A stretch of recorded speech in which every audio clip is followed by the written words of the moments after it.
മണ്ഡലകാലത്ത് പോലും പീരുമേട് താലൂക്ക് ആശുപത്രിയിലെ ആംബുലൻസിന്റെ സേവനം ലഭ്യമാക്കാത്ത നടപടി വലിയ വിവാദമായിരുന്നു. തദ്ദേശ തെരഞ്ഞെടുപ്പ് നടപടികൾ തുടങ്ങിയതോടെ ജനപ്രതിനിധികളുടെ ശ്രദ്ധയും കുറഞ്ഞു.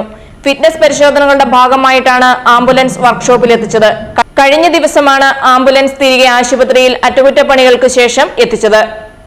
പീരുമേട് താലൂക്ക് ഹോസ്പിറ്റലിൽ ഒരു ആംബുലൻസും പിന്നെ ഒരു 108 ആംബുലൻസാണ് ഉള്ളത്.